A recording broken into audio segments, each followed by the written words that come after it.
Thank you. Can you hear me? It's interesting how we all submit sort of similar topics this year to look at sagittal plane alignment. We're all thinking the same thing. And again, it's a pleasure to be here. So I'm going to talk about changes in the sagittal plane after PAO. We do know that there's mechanical benefits of the PAO with medialization of the joint center, which the medial translation optimizes hip function by decreasing the gravitational lever arm and therefore decreasing the joint reaction force. And this study started because I wanted to know what happens in the sagittal plane. Do we anteriorize or posteriorize the joint reaction force, and how might that affect, or the joint, and how might that affect muscle function? But the effect of a PAO on the sagittal plane has not been extensively studied. Ira's going to talk about that the sagittal plane may compensate for hip DDH by increasing lumbar lordosis.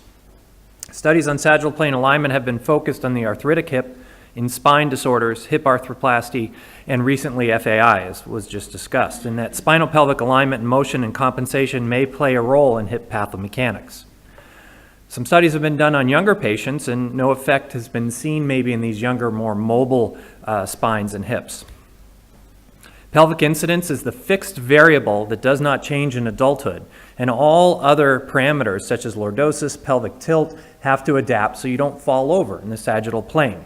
An increased pelvic incidence may be associated with hip OA in some studies, and a decreased pelvic incidence may be associated with FAI and acetabular retroversion, as was just discussed.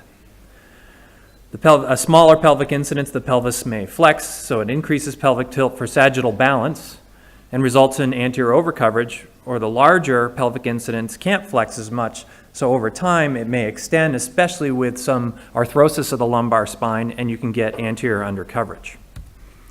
We want to investigate how the sagittal plane alignment may be affected by PAOs, and to answer this question we use the EOS to evaluate pre- and post-op sagittal alignment on PAO patients. This was a pilot study of 25 patients with pre-operative and 6-month post-operative EOS. Sitting and standing laterals and APs were done, and we compared it to the AP and false profile radiograph. So we were also able to evaluate if this low-dose technique had similar measurements to the standing AP pelvis, as the EOS has 40 to 80% less radiation and does biplanar imaging and can get some 3D acquisition. These are the measurements we obtained, and again, the change in the joint center pre- and post-op was my original question that started this. The lateral center edge angle measurements of the standing AP and the standing EOS were very similar, with a Pearson correlation of 0.99. There was no significant change in the preoperative and postoperative standing lumbar lordosis in this group of patients, and the change was anywhere from -10 to 7 degrees. There was also no significant change in the pre- and postoperative sitting lumbar lordosis, with a mean change of 0.1 degrees and a p-value of 0.96.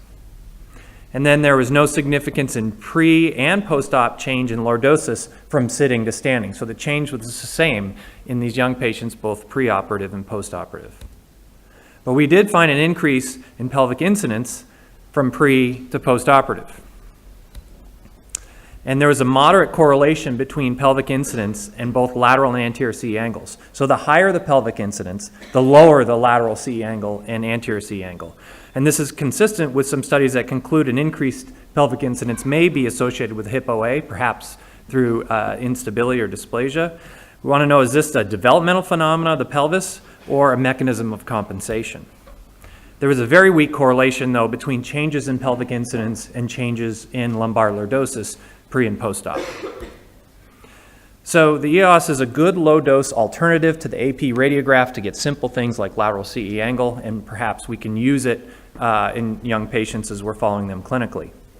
The increase in the pelvic incidence indicates the hip center may move slightly anterior from a PAO, and PAO is the only thing I've been known to change pelvic incidence in any of the studies. So what is the muscle or tendon effects of this change? The change is small.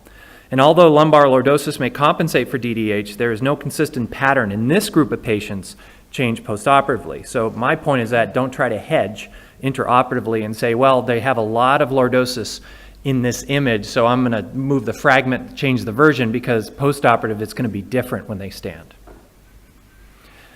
In summary, patients do have different sagittal plane adaptations in response to PAO surgery, and there is no consistent pattern, and the importance of the sagittal plane clinically needs further investigation, which we hope to do. There's a slight increase in pelvic incidence after the PAO, and the EOS is a low-dose alternative. This is a small sample size, and again, as I mentioned, we need to do further study and follow-up.